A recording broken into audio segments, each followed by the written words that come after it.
Bitcoin is close to becoming worthless. Let's go.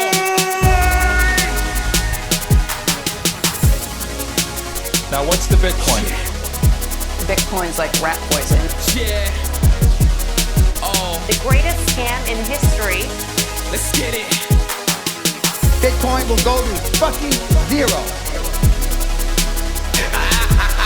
Yeah.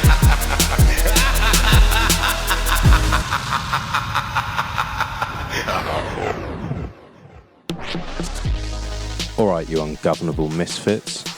I'm your host, Max. Everybody knows that Bitcoin is useless, worthless, and doomed to fail. But what if everyone's wrong? What if it's the system that is doomed to fail?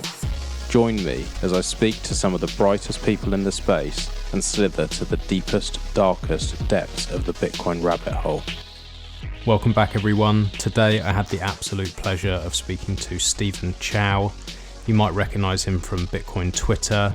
He does transcripts for Bitcoin podcasts, and he also supports living artists. We had a very wide-ranging discussion. We talked about art, Bitcoin, and much, much more.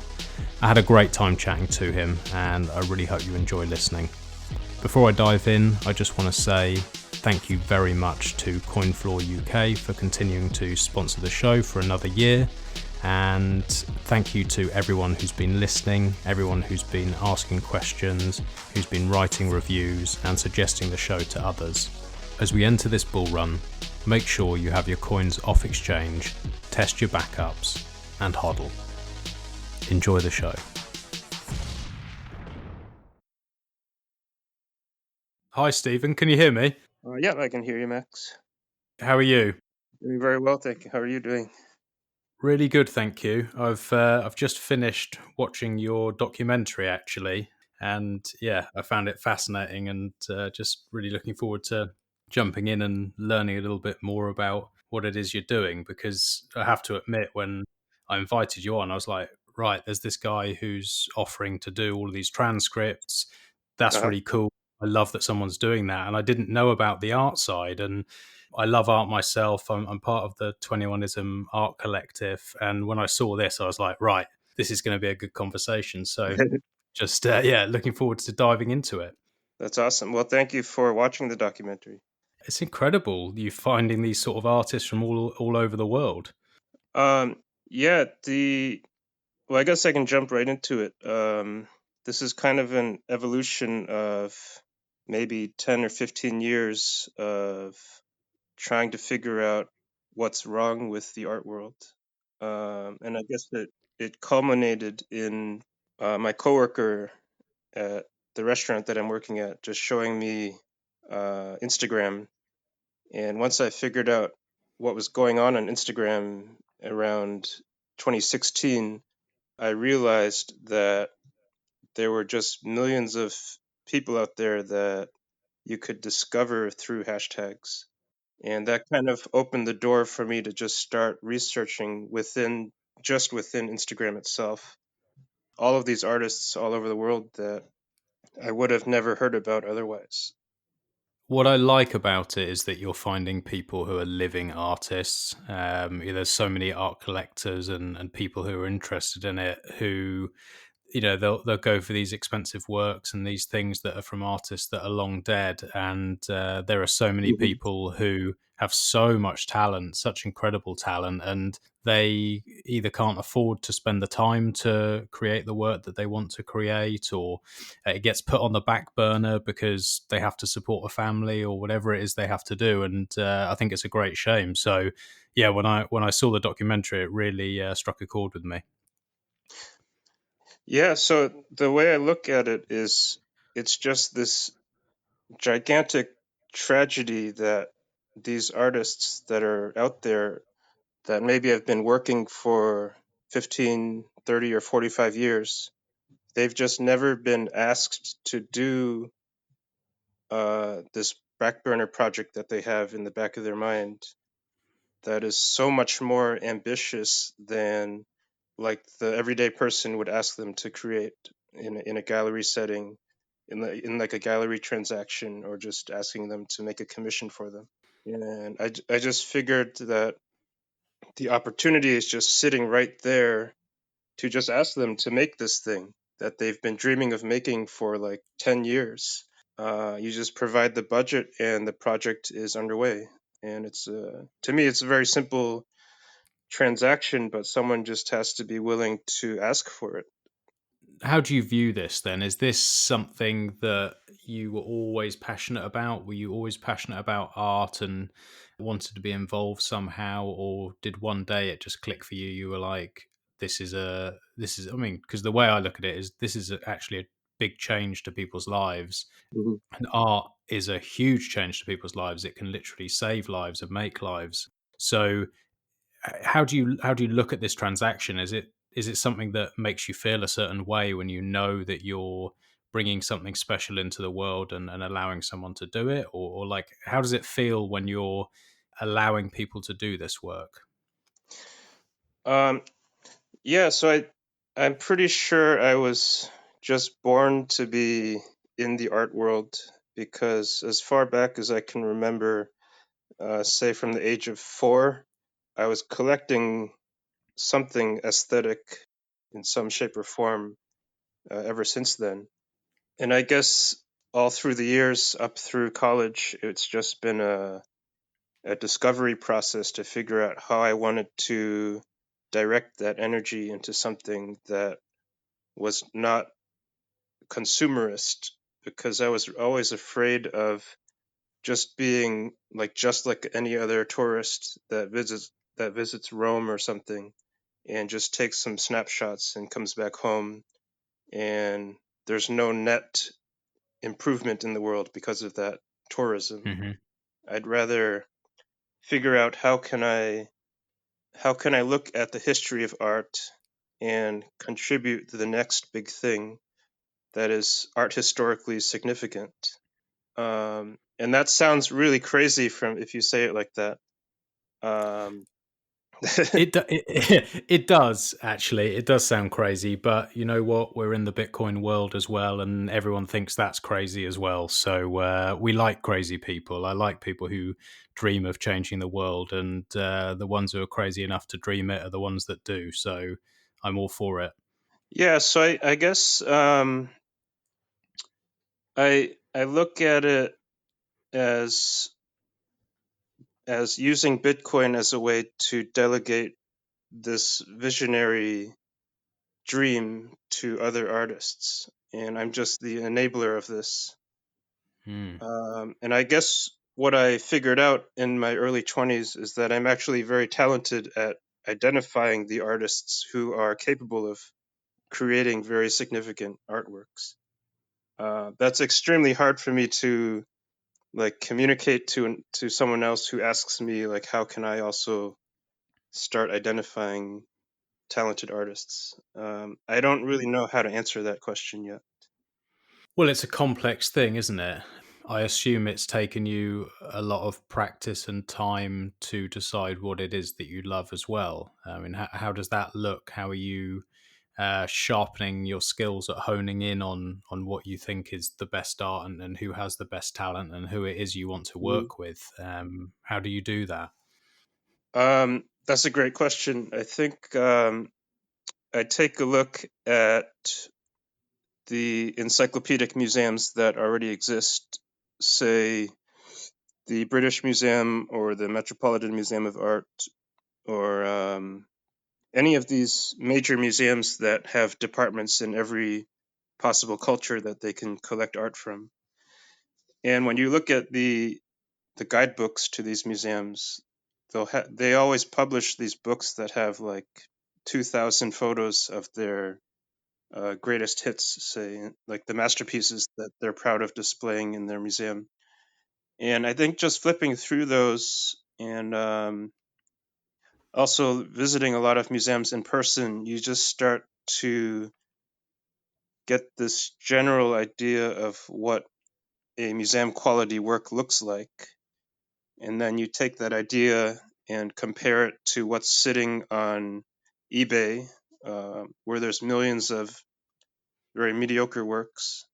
Hmm. But sometimes there's something like at that museum quality level, or you take that standard and you apply it to Instagram, where you see the same thing. There's just an ocean of mediocre work that doesn't qualify to be sitting on a pedestal in the Metropolitan Museum of Art. But once in a while, you do find something that looks like that, and that just sticks out. It sticks out like a sore thumb to me. Like a diamond in the rough, and you're sort of sifting through to find that special something. And when you find it, and clearly you do, after watching the documentary, there was some incredible work on there, really, really beautiful. When you Mhm. do come across something like that, what does that make you feel like? Because I assume this must be, you know, you're doing this, it's all seems very selfless, and you're helping people, and you're pushing the art world forward. But I also assume there must be something that it gives you. It must give you like a maybe in an excitement or a buzz when you find that. It must feel good. Yeah, I think so. For many years prior to helping living artists, I was collecting solely on eBay and from auction houses. And I was getting this buzz finding a really great work of art for a very cheap price. Um, and then once I made that transition to helping living artists, instead it became the buzz came from helping a living artist make an even greater work of art for the most expensive price that I could afford. And that was just loading as much of my money as I could to help the artist further. So I was no longer trying to like get a great deal, I guess. It was more about how can I enable a much greater work to exist. And that was much more fulfilling to me. Yeah, I can see that. It sounds more fulfilling, and you're allowing something to be created that quite possibly otherwise couldn't have been created. So you're, in many ways, you're actually involved in the process of creating that thing. And I assume you hold on to these and don't sell them. And if that's the case, then every time you are around them, and you get to spend time viewing that art, then it must feel good, and to remember actually the connection you have with those people. It's not just an exchange of money, and then it's done and you don't speak to them again. I assume you must have some pretty special bonds with these people. Oh yeah, so I view all of these as lifelong relationships and friendships. I'm talking to these artists like on a weekly or monthly basis, just exchanging ideas. And I almost see them as mentors because they're each an expert in their particular medium and culture. And if I ever have a question, they're just always ready there and generous about sharing their time and ideas with me. But I think it's like there's so much potential out there. I think I said at the end of the documentary, there could be 10,000 people out there operating at this level right now, and it's just a matter of discovering them on Instagram or some other social media platform. Yeah, I think you're absolutely right. There's so much talent out there, and it's one of the reasons which really drew me in with Bitcoin when I finally understood actually that this can allow people more time, Hmm. and that with that time we can do some incredible things, and people who otherwise wouldn't have that time will have it. And I kind of see what you're doing as like it's speeding up that process in many ways, because without hyper Bitcoinization, or without people actually investing in it, they then don't have that time yet. Although eventually, I do see it as, at least when someone's earning their money, they're spending their time and energy to produce something, that value isn't then stolen from them. So they're not on a like a constant hamster wheel, just trying to keep up with everything, which takes them Yeah, away from doing what maybe they're born to do. Maybe there are geniuses who could create all sorts of incredible things, who are sat in an office cubicle doing something they hate, and yeah, it just it's not an exciting world when you think of it like that. That's what excites me about Bitcoin so much, is the changes it can make in that way. But you're actually speeding up the process, which is very cool. Yeah, I just don't think that all of the Bitcoin holders can just wait for hyper Bitcoinization. Like the artists out there can't wait for you for another 15 or 25 years before you can start sending them funds to work on their project. So there's this huge transition period where I think patrons do need to step up because there's so much talent that's they're kind of stranded out there waiting for help right now.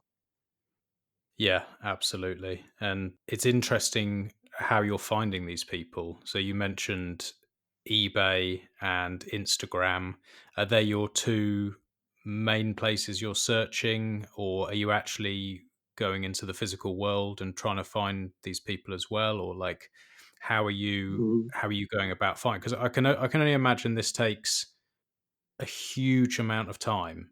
Before I looked at what you were doing with the art, I was, like I said to you before, I was like, Yeah, this guy's dedicating his time to writing up these transcripts, and I was like, that's really cool. I love that someone's doing that.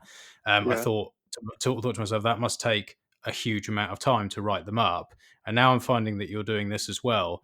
How do you find this time? Like, because I see you work as well. Like, what do? You don't sleep? Um, I drink about six or seven cups of coffee every day, I would say. That Nice, helps. me too. um, but no, I realized uh, I just waste so much time. I'm generally an extremely lazy person, and I just feel so bad about that. That occasionally I find these periods where I can just focus for 4 or 5 hours straight and just do intense research, and Hmm.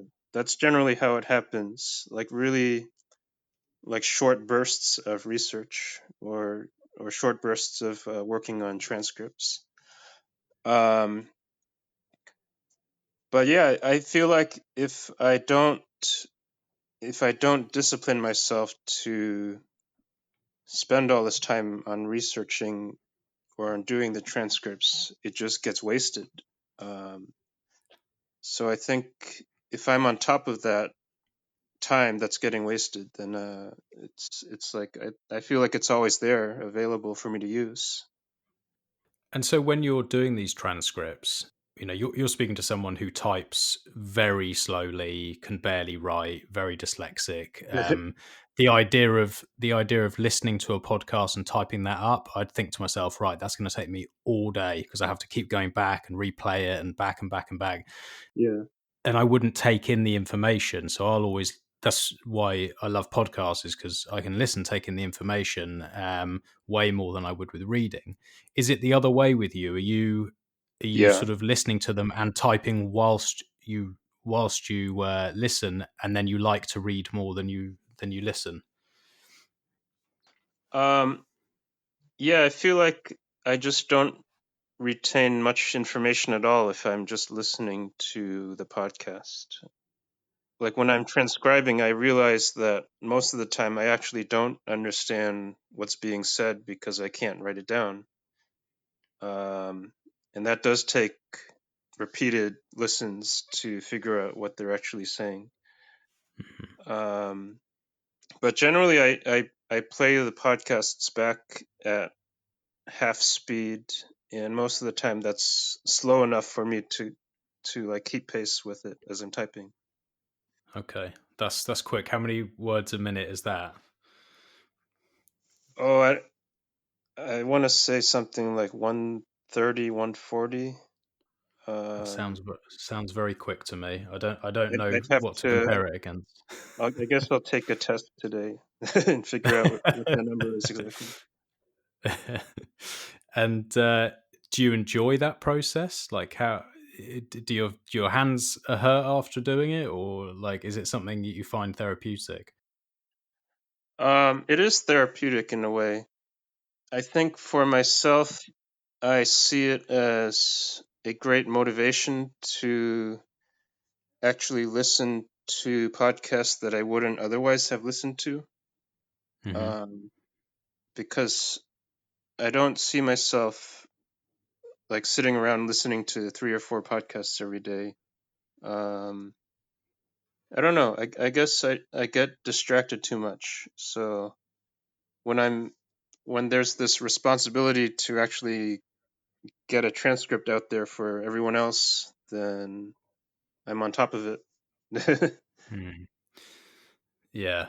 And do you find that doing this helps you learn and really dig into certain subjects? Do you have certain subjects that you prefer to dig into? Like, for example, if they're Bitcoin ones, do you prefer the technical stuff? Do you prefer the finance stuff? Is there any sort of specific stuff you really enjoy listening to? I would say the philosophical stuff is the most interesting. Like I'm really looking forward to listening to Michael Saylor's series with Robert Breedlove, because it Hmm. really digs into the philosophical side, just straight on for like 10 hours or something. Yeah, that would be great. Breedlove has a very good way with words and refining things down. I'm sure that will be an incredible listen. I guess I've already volunteered to transcribe that entire series, so that's something that's looming over my head in the future. I'll keep you busy. Yeah. So you like listening to that kind of stuff, and is that because you think deeply about, you know, the impact that Bitcoin's going to make? Is it something that goes through your head a lot? And if it is, how long has it been going through your head? How long have you been falling down this rabbit hole and interested in Bitcoin? I'd say I really started paying attention in 2017 around the summertime before the hard fork. And I think I was very fortunate to discover Safety's account on Twitter prior to him publishing the Bitcoin Standard, because he was really talking about like the impact of Bitcoin on culture and civilization on Twitter at the time. And that really got me starting to connect the dots between what Bitcoin could do with the art world and with culture. Um, because I've been studying art and culture for many years before that, and it wasn't clear to me how all of this new stuff was going to get funded. Uh, I just didn't see that many patrons out there that had the funds available or the willingness to spend it on like the best and brightest that are available. And Hmm. that still seems like a problem to me. Like the how do you get the best curators the most amount of Bitcoin, and then they can start doing their patronage? Because that seems Mm. to me the most effective way to start contributing to culture, is just funding the best of the best. Yeah, I completely agree with that. I think people will, you're talking about we need these Bitcoiners to do this kind of work to help other artists. And I think there comes that point where somebody allows themselves to free up some time if they've suddenly seen their Bitcoin in fiat terms double, triple, 10x, 100x, and it gives them some breathing space. It then allows them to spend some time and think, what do I want to do with my life? Like, I don't think a lot of people Mhm. necessarily think too deeply. It's like, oh, I want this car and I want to be able to go on this holiday. And then the rest of the time it's, I want to work until I can, Yeah. it's the weekend and get pissed or get high and forget about everything else. And I don't think they allow themselves maybe to think about the generations to come and what changes they can make to the world. And even if they do think about those things, maybe they just literally can't afford to or don't have the time to. And Yeah. I think that these people will start thinking. I've noticed that more and more people who I know who've been involved for some time and have seen their wealth increase are thinking now about generational wealth. They are thinking more about family. They're thinking more about, what legacy they leave behind and how they can make a positive change. Yeah. So I do see this helping. hmm Yeah, I guess. Yeah, that's a tough one. I think somehow there needs to be a greater amount of art appreciation, but I don't know where the motivation comes from. Like, are people just born with that interest in art, or can it be cultivated? Um, it's hard to say, really, isn't it? But I do agree that it's not appreciated enough. I think people take it for granted. I think there's certainly here in Britain and a lot of Western cultures, I think that we have a kind of, I think maybe it's bred into people in school is that like the people that are important are the intellectuals, the ones, the doctors and the lawyers and this and that, and that Mhm. what the artists are doing is somehow not as important. I actually think that's completely wrong. And the amount that art enriches your life, you don't appreciate because it's around you all the time. You're sort of you're immersed in art all the time, and we're very privileged to be able to have that. And people almost forget that. I think if you just suddenly took all music and art and movies and everything out of the world one day, clicked your fingers, everyone would be Yeah, begging and crying for it back. right, exactly. And I guess what I see out there is people just don't realize how much more you can add to this pool of great artworks just by sponsoring new projects. There's so much more that can be funded if only more people were willing to step up and to realize that all of these artists have so much more to say. Yeah, and I don't know whether there's some sort of way that that can be done on a small basis where people can sort of, in a way, like dollar cost average in to helping these artists. Whether there's a way that you can start people small and people can pool some money together, possibly using something like Lightning, or you can actually subscribe to an artist and help them along the way. Have you sort of thought about how the technology that we're spending our time around and the work that you're doing could somehow work together, coexist, sort of use some of this technology to make it easier for people to invest in these artists? A little bit. I've considered something like a crowdfunding idea where I would like choose some projects that I think really deserve to be funded, Hmm. and they could be funded through Lightning or something like this, from like hundreds of contributors. Hmm. But the problem there is that it's an original work of art, and somebody needs to own it. Um, Hmm. so the only thing I can think of is if there was an arrangement to just immediately donate it to a museum for public display or something like that. Because Mm. otherwise, it's very much a collecting game where an Yes. individual owner is motivated to purchase it for their own collection, and then they can donate it to a museum or something if they wanted to.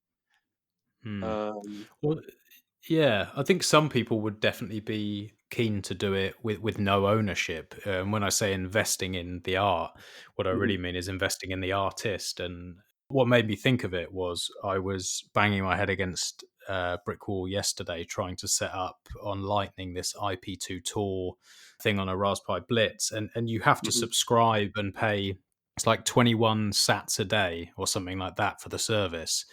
And I yeah, was thinking, like, that's pretty cool. You can just subscribe to a service like that for such a tiny amount of money that mhm, people literally wouldn't. It's nothing right now, and maybe it could be something where people could subscribe and have a daily donation that goes, even if it's a few sats and you have enough people, it could be pretty helpful. And it doesn't have to necessarily have the ownership. They can just know that they're contributing to something special. Yeah, I almost want to say, like, from the artist's perspective, they would actually prefer the one-on-one relationship that they could develop with the patron, because it becomes personal there, because they're trying to create something for an audience of one person. That's true.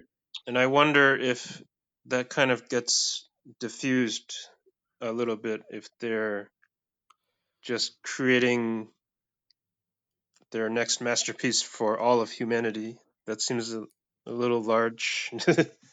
No, I definitely agree with you. I think that relationship, and I can see from the footage that I've watched, the relationship that you're building with these artists is really, really special. And you definitely wouldn't have that if you had 1,000 subscribers all giving a small amount. But you might get one more artist funded, because it is rare for somebody to do what you're doing. It's quite a rare thing, and I think maybe there's a middle ground where people dip their toe in and then they've Mhm. been part of something and then they go, wow, that felt amazing, and I've just seen how I've changed this artist's life, and this work is incredible. And then as they see their value grow within their Bitcoin, and in 10 years maybe they might say, you know what, I want to do this one-on-one now. I actually I liked that, I want to do more. Yeah. Sometimes it just encourages people and gives them a taste for it, I suppose. Yeah, I think at the moment, this kind of crowdfunding system seems to be more suited for music or for writing. Hmm. With artwork, the original work is just like so personal. It seems like it just demands to be created on a one-on-one transaction. And when you get these pieces of artwork back to you, I saw that obviously the one that came and had to be in separate pieces and then rebuilt. Um, when you get these home, do you keep them all at home? Do you have that as like your own exhibition, or do they go elsewhere? Um, so I guess that's the current problem that I'm trying to figure out, is because I don't actually want any of these works to be sitting in a house somewhere. I'd really prefer that each work be out on display in a museum exhibition for the public, and it's probably just a matter of time, because I think the work is of high enough quality that curators that see them would be interested in displaying them. Um, there's only one artist, Morgan Asoff, that was in the documentary. Like, her work, she has had a lot of her work in museum exhibitions, and she's planning to do more exhibitions this year. But I haven't had the same success with any of the other artists in the collection. Yeah, but like you say, maybe it is just a matter of time. And do you have a sort of way of reaching out? Like, I don't know how this all works.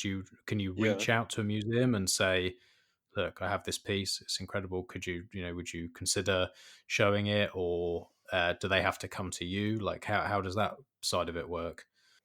I think in one case, like with the giant mosaic, um, a museum that is fairly close by to me, I reached out to them by email and showed them photos, and they actually did come over to take a look at it in person, with a staff of like 4 people, to try and figure out if it would make sense to display it in their own museum.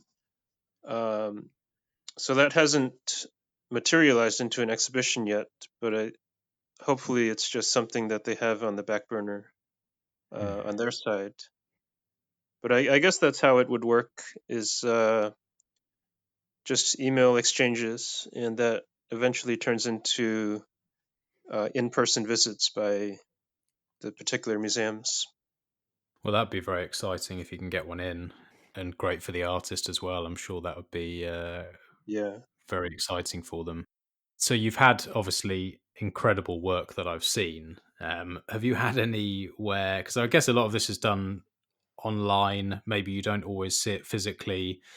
Have you had anywhere you've commissioned something and it's come and you thought, "Oh no, like this is not what I expected. This is not up to the standards I'm looking for." Do you have any sort of weird stories, or any time you've been scammed, or any sort of crazy stuff that's happened in this process?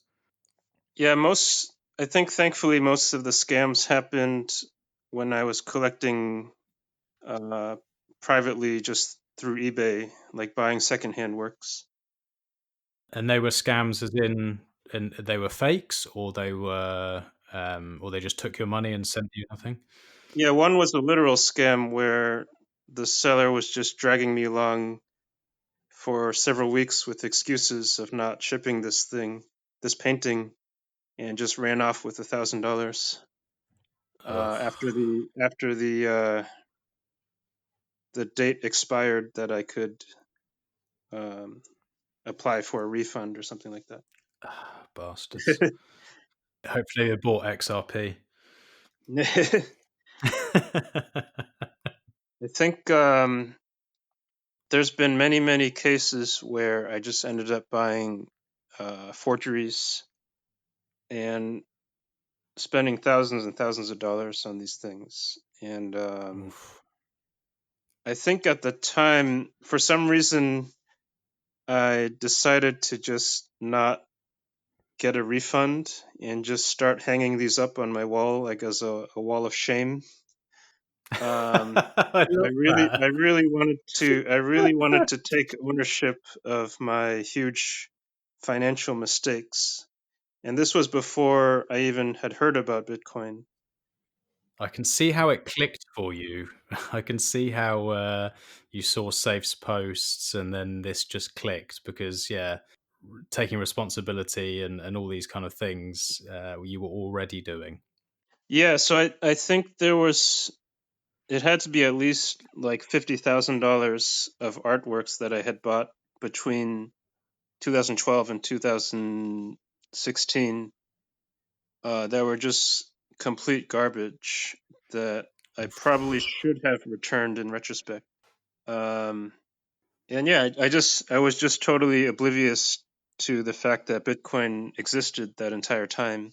But that's fine because it's like that was precisely the art education that I needed to be able to start applying that skill set to living artists. Yeah, you've got to get burnt. Yeah, I don't see it as this huge amount of money that I left on the table that could have been Bitcoin or anything like that. It was actually essential to what I'm doing today. Yeah, it's part of the learning process, isn't it? You have to get scammed and learn, and these things happen in whatever industry you're in. You have to learn some heavy lessons, and the earlier you make those mistakes, the better, because it costs you less time and money that way.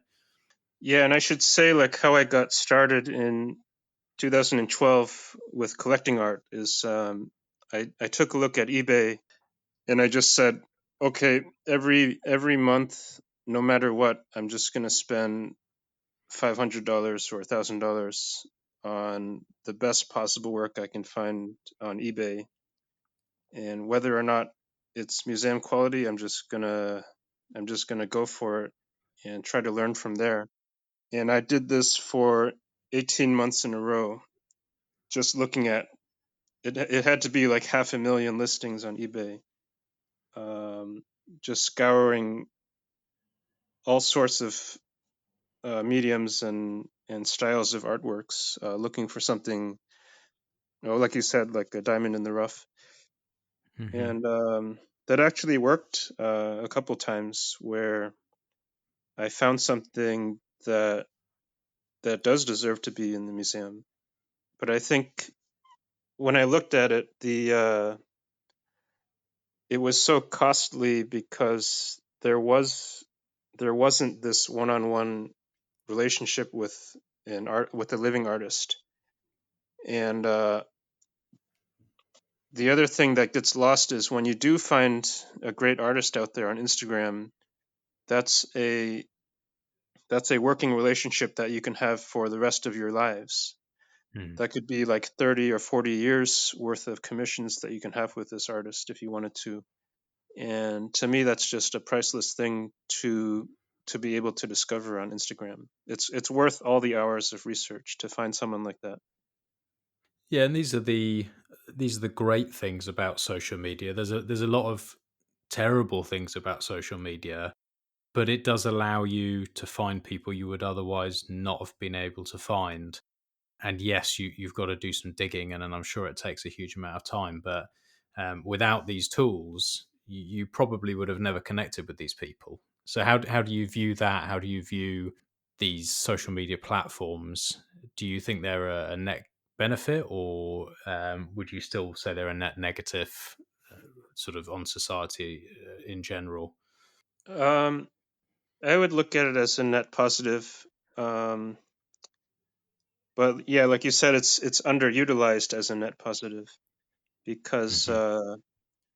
what's possible on social media is making connections to people that you might not have found in any other way, especially through the use of hashtags or hashtags translated into other languages.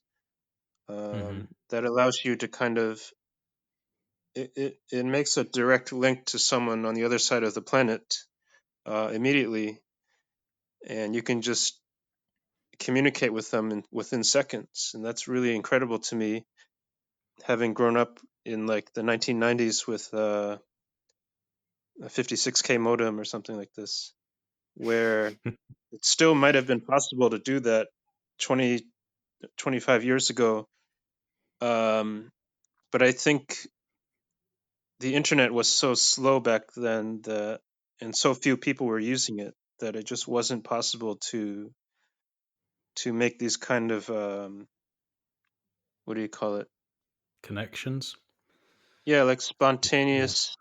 spontaneous connections, um, like really unexpected connections, because all of the artworks that I'm funding now are from cultures and from mediums that I just had no idea existed even a year ago or 6 months ago. So it's very much a discovery process. I expect to hate the works that I start commissioning later on, like immediately, because they're so unfamiliar to me that it just takes a huge amount of time to acclimate myself to what these artists are doing. So it's not about like finding a comfort zone. It's actually the opposite of this. It's like how can I be receptive to the most um, revolutionary artworks that are being created today? Because by definition, they'll be completely abrasive to my current worldview and my current vantage point, that I almost would hate it immediately until I better understood it. So what you're actually doing is you're finding an artist that you think has an incredible talent, and then you're allowing them. You're just giving them complete free reign, are you? You're just saying, "Look, make what you want to make. I'll fund it." Is that basically the agreement? Um, there's a lot of curating that goes on, I would say, almost intuitively before that can happen, because I'm always filtering like the quality of the work that's being made. I'm trying to figure out if it's like derivative, or if they're just like how original is the work they're making, is the question that I'm always asking, Hmm. and that takes a lot of research to figure out. Um, but I think for the most part, a it's like an intuitive eureka moment that I do realize that someone is capable of making great works of art. through just by asking them to make something and giving them a budget like that. And all of these works, you're saying, you've had a couple that have gone to museums from one of the artists. You've got one that might, if the rest of them are at your home, is this like a museum now? Like, do you get to just sort of walk around and enjoy the work? Do you find it difficult to have the space? Because it sounds like when you're talking about collecting one piece of work every month for 18 months, and then you're doing all of this, and you've been doing it for quite some time. Either you already live in a citadel, and you have all the space in the world, or I imagine it must be quite difficult to store all of it. If you've heard of Herbert and Dorothy Vogel, I they're haven't actually. they're a collecting couple from New York City. They have this like 800 square foot apartment that had something like 5,000 artworks in it. Wow. I guess I envisioned it something like that, but that would be a very unfortunate result of collecting all this work, because I really would rather like 50% or 75% of the works actually be in exhibitions all year Mm. round. That's kind of what I'm shooting for.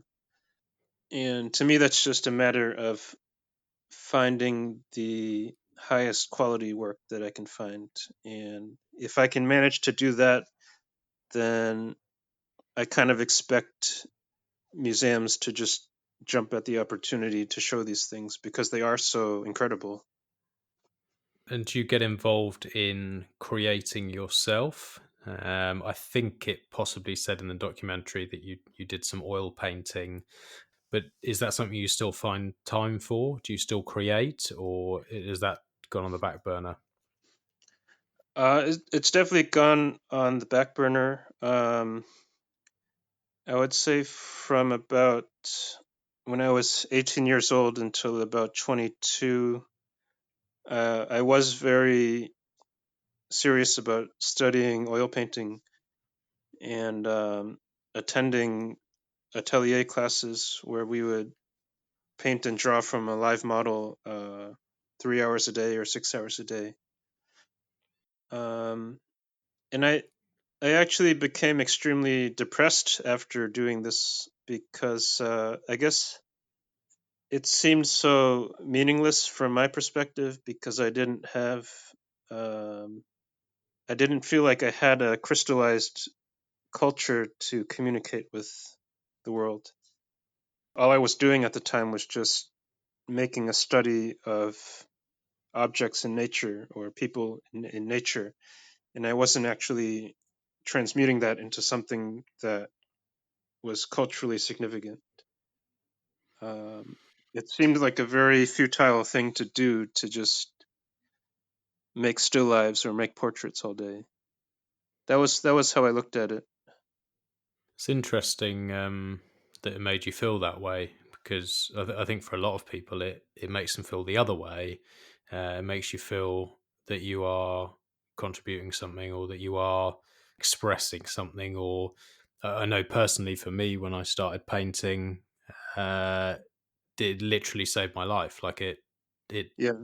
changed me from a path of complete hopelessness and depression to feeling like I could get something out of me, and this energy that was not doing me any good had an escape, and like something. It was all worth it because of that. But I wonder why with you sort of you didn't feel like it was so significant. Was it? Do you feel things would change if you came back to it now, or maybe not?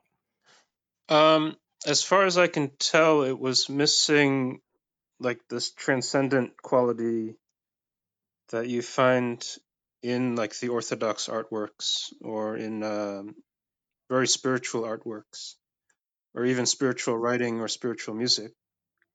It seems like that was the major thing. That was the major hole that was causing a depression. Um, because that's actually what I look for in artists, is do they have this kind of transcendent aspiration in the work that they're creating, and how can they rise above the material world and start communicating things, or being a channeler of things that are coming in from like a transcendent realm or an unconscious realm. Like it starts getting into like Jungian things and like spirituality and like tributes to God or something like this. It's not clearly like a religious thing, but that's what I think each of these artists are generally looking for, is how can they communicate something that's so much larger than the world around us that we can see and touch. I completely understand what you're saying there, and I think maybe sometimes you're saying, it's not necessarily a religious thing, but I do feel sometimes people are channeling something. It's either channeling an idea or a feeling or an emotion, or like you're saying, something bigger than you can really explain, and sometimes that kind of takes over. It's almost you I don't know how to describe it. It's like you're trying to express something that you don't even fully understand yourself sometimes, or like get an emotion out that you don't fully understand yourself, and it takes control of you and you become obsessed with creating that thing. Mhm. And that's kind of, it's almost like you're not fully in control, which is quite a weird experience. And I think probably some of the best work comes that way, like it's uh you feel it rather than think it. Yeah, that might be the best way to describe like the paintings that I was creating that caused depression. It was just that I was not imbuing the artworks with any mystery whatsoever. It was Mm. just it was just what you see is what you get, and Hmm. that really depressed me. Mm. um, I would rather listen to music or look at art that had so much mystery and unknowability in it that I just kept wanting to ask questions and like keep wanting to explore the depths of something that it seems like they have answers that I can grasp at if I spent 500 years researching it. That's how it seems almost. Yeah, it's that mystery, isn't it? It makes it so much more fascinating. Yeah, I can see that, something that's just, it is what it is, and you feel like there isn't the depth to it. It can't excite you as much as what you're describing. So yeah, I guess you've found your own way of expressing things, and it's through other artists and collaborating with them and helping them, and that's a great thing. I think sometimes we have to accept, like you're saying, you've dropped that, dropped your own painting to work with other artists, and sometimes you Mhm. just know that that's right. You know that that's what you're drawn to, and what feels right for you, and if you follow that, I don't think you can go too far wrong.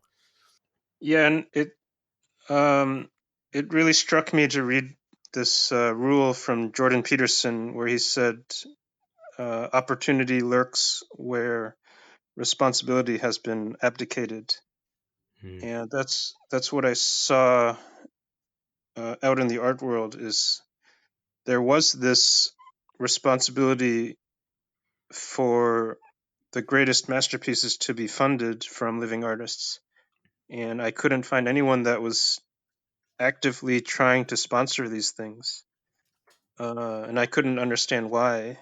Um, that's what I'm trying to figure out, is like why is there no motivation to sponsor masterpieces, and instead it's to sponsor like a portrait of my dog or a portrait of my house, or it's something more like self-centered, instead of asking how can I maximize the creative potential of someone, of another artist.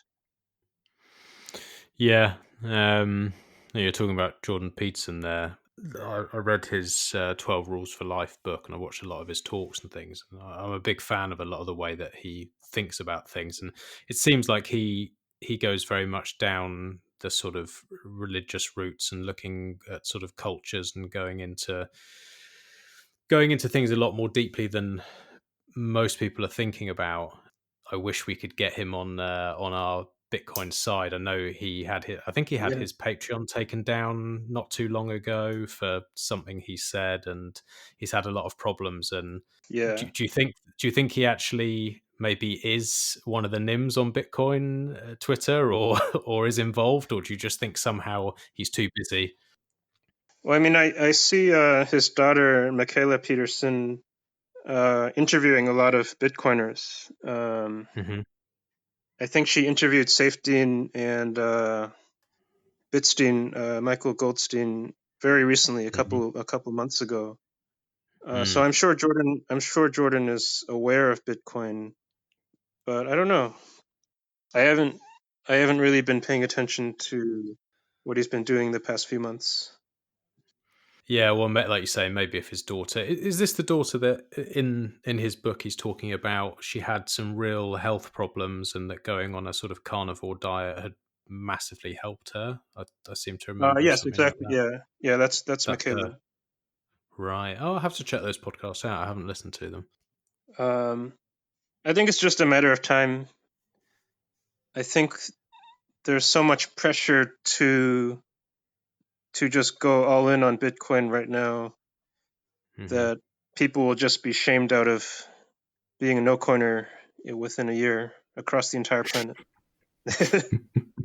Wow, that's a bullish thought. So I think it's reasonable to see that people would do that, but do you not think that the average person is controlled enough by the media and the narrative that they spin that they will just continue plodding along and doing as they're told? Do you think people will wake up and actually do the research for themselves, or do you literally think it's going to be number go up enough that they're all going to pile in?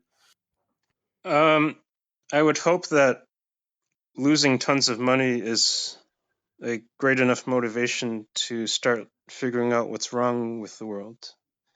And also at the same time watching these random plebs become millionaires. Something's going on there. Something very Yeah. important is going on that they're not paying attention to. And it is something that is very important. You were saying you like to sort of look at the philosophical side of things. I'd be really interested to know from you, like, where you see this all going, because you're clearly something that is you're looking at like leaving a legacy. You're looking at actually making the world a better place and bringing some incredible art into the world. You're doing these transcripts and helping so that more people can learn about it. It must have struck a chord with you. It must have some sort of special place in your heart, and you must be doing this for a reason. Do you have an idea in your head of how things play out? Um, I think we just have to, like, on an individual basis, we just have to imagine a much more optimistic world than is being presented to us on social media and especially from television and through mass media and through movies and stuff like that.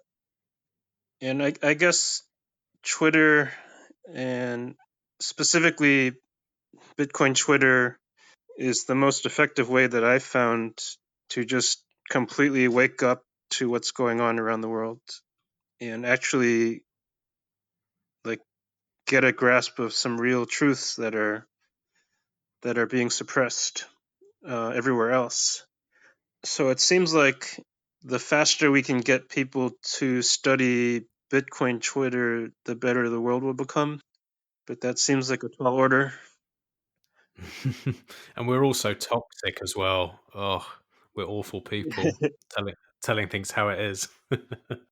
There's just it doesn't seem to be there doesn't seem to be a lot of people that are willing to sit down and study Bitcoin Twitter for very long.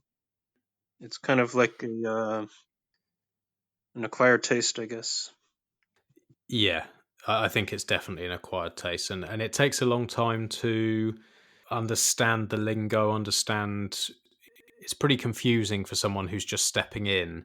There's a lot to learn, and it's so different. It flips the world on its head.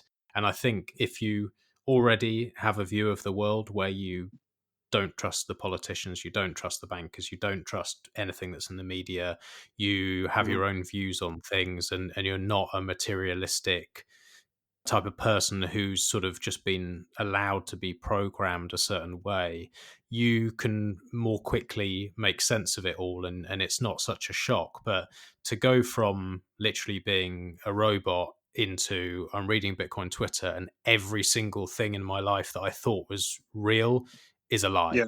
Um, it's quite a big ask for people to do that, and I think probably people are quite scared to do that. To admit to yourself, I was wrong about everything, and everything that I thought I knew, I don't, and I need to Mhm. start again. That's pretty intimidating. Yeah, but I think the rewards for doing that are so extraordinary Mm, that if you can just if you can somehow like find a friend out there in person that has actually gone through that, then hopefully um, that's enough of a motivation to actually take it seriously. yeah. Well, I certainly hope so.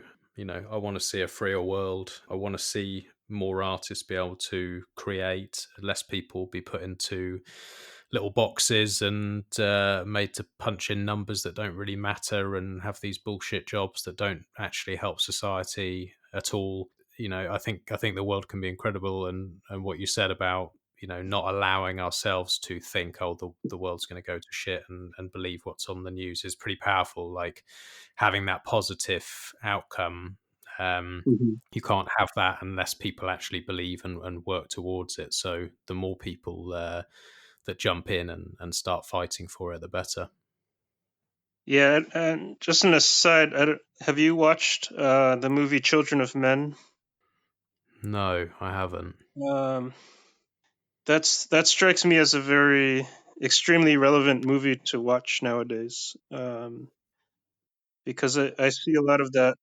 I see a lot of that stuff playing out as we speak, and there's even a scene called the Arc of the Arts where there's this guy who has built his own citadel full of all of these masterpieces from museums around the world, Hmm. and he's kind of holding himself up in this isolation and pretending that everyone around him isn't suffering.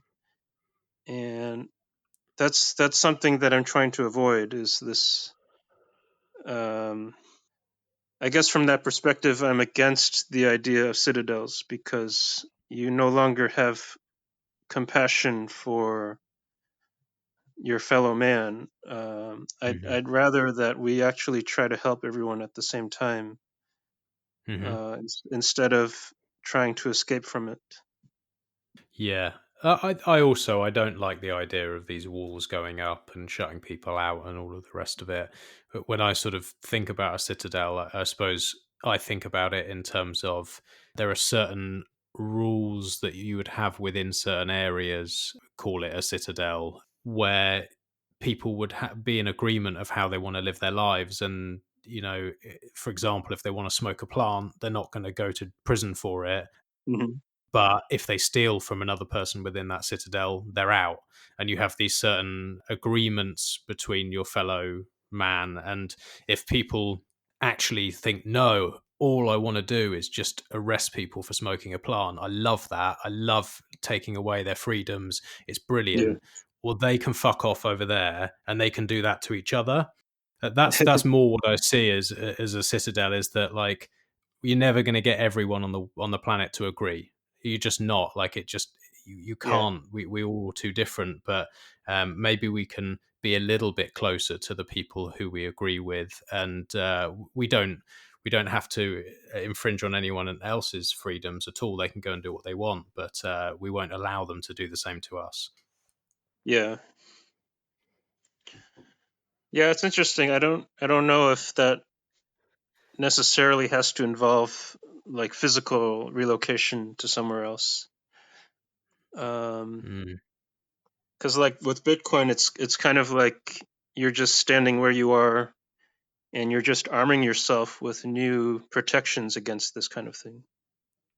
Yeah, exactly. Your Bitcoin's accessible everywhere, and it doesn't really have a jurisdiction. But I suppose you're in meat space. Your physical self is, and it can still your freedoms can still be taken. Like for example, I wasn't legally allowed to go to my family's home for Christmas this year. I wasn't Yeah, legally allowed to do that yeah, because the fuckwit government here has decided that people can't do that, and so that is something that really annoys me, and obviously annoys a lot of other people. So no matter how much Bitcoin you have, you can't stop that. I mean, you can still break the rules, but you can still get arrested. And yeah. I guess that's my dream of a citadel, is that it's like these sort of stupid rules can't affect you if you're in your own jurisdiction. Hmm. But we shall see. We shall see. This is the future we have to look forward to, and yeah, it's exciting. It's good to have something to be positive about and excited about, and something that you believe can actually change the world. It gives you a much more exciting worldview. Yeah, I think it's very important to recognize like how much optimism you can have by looking at the younger generations and like who's alive right now, or even the older generations, and all of these people can help contribute to a much better world simply by having access to something like Bitcoin. Hmm. And it's just a matter of time before you see these kind of this teamwork or collaborations to make huge differences in the world by working together on projects like that. Yeah, it's exciting stuff, and like I said to you at the beginning of the interview, I'm amazed with all the stuff that you're doing, and the way that you're contributing, not just to the Bitcoin space, but to the art world. And yeah, it's really really exciting to see, and I thank you for doing it. I thank you for doing all the transcripts, and what you're doing in the art world is incredible. It's been awesome getting to know you. And if you ever find yourself in London, or anywhere in the UK, do give me a shout. I'd love to go for a drink with you, go to an art For museum or sure. something. It would be great. I've never been to the museums in London. Well, if you do find yourself in London, I'll take you. It would be great. Yeah. We got some good ones. And yeah, before we close out the interview, is there anything that you wanted to discuss that we haven't, or that you could point people towards the work that you're doing and helping others do? Well, I would just say the documentary that you mentioned is on YouTube. You can find it by searching for Chow Art Fund, or the title is The Art of Funding Art. And Hmm. you can also find my website on chowartfund.wordpress.com. And that's website in particular has about 45 quotes that I've collected over the years, highlighting the importance of art patronage and the support of living artists. I think reading all of those quotes would really put you in the right mindset to like where I'm coming from and my motivations to help these people. Okay, great. And I'll link that in the show notes as well, so anyone can click through. Awesome. Okay, and any other bits that you wanted to cover, or any artists you wanted to give a shout out that you're working with at the moment? Um, I think that's all for the moment. There's gonna be there's a lot more that I plan to do in the future. Like this documentary is just the tip of the iceberg, really. I'm hoping to be doing this for like 50 years.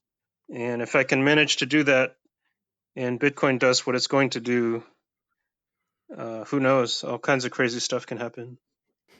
Excellent. All right. Well, yeah, keep me updated with all of that, and I'll be excited to see how these things progress. But thanks again for coming on the show, and yeah, it's been an absolute pleasure. All right, Max. Well, thank you so much. All right. Cheers. Speak soon. Yeah. Bye-bye now.